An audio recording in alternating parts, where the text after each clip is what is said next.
Good day, one and all.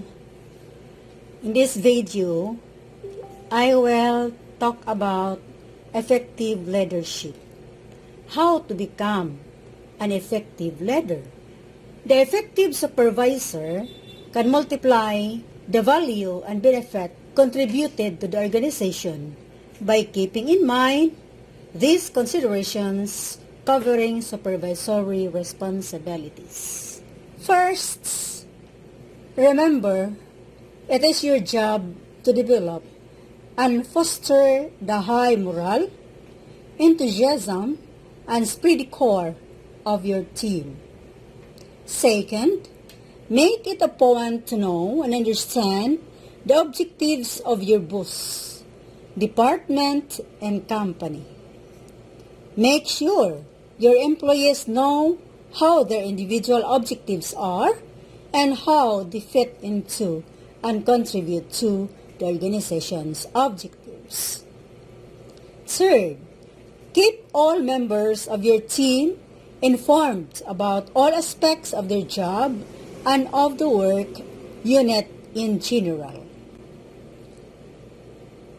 Fourth, be familiar with and able to interpret and enforce all company and departmental policies and regulations.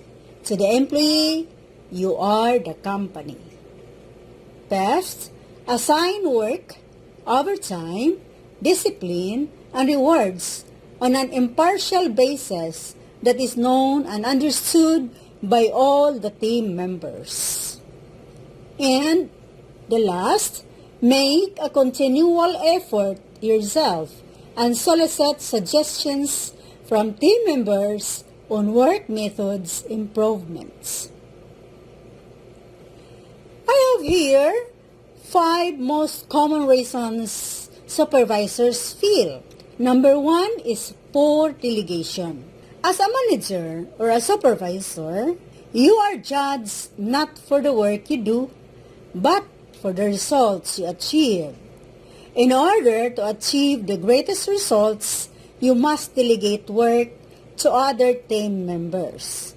But be careful in delegating. Many supervisors are promoted into position overseeing work they themselves used to do.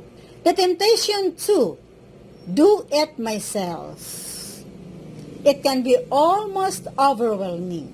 It's deadly to supervisory career, so that it is necessary to avoid it at all costs. Number 2, continuing to be a buddy.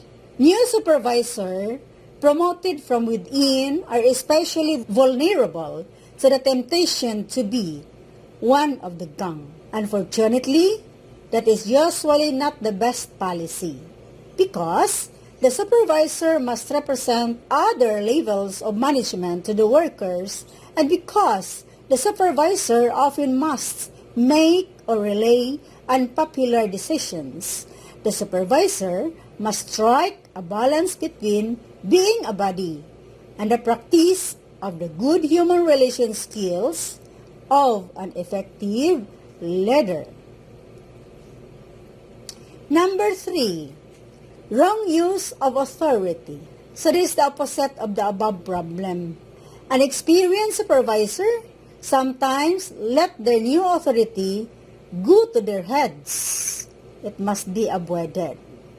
No supervisor can be effective for long without the cooperation and support of the team members. We have to remember this. So one of the surest ways to lose that cooperation and support is to improperly use the authority of your position. Number 4, being a poor role model. The don't do as I do as I say. School supervisor is long defunct. Always remember that the work group looks to you to set the example. So this is true regarding your adherence to company policies and roles. your attitude towards upper management, and your treatment of others on the work team. The best, most common reasons why supervisors feel is don't want to be a supervisor. Often, people are promoted into supervisory positions they really don't want. Unfortunately, great technical job skills alone don't qualify an individual to be a supervisor. A big ingredient for supervisory success is the desire to be a supervisor. Often, these desires motivate the person involved to seek ways to develop the additional skills necessary to be a good supervisors. Administrative and human relation skills. Those are the 5 common reasons supervisors feel. Thank you for listening and watching. God bless us all.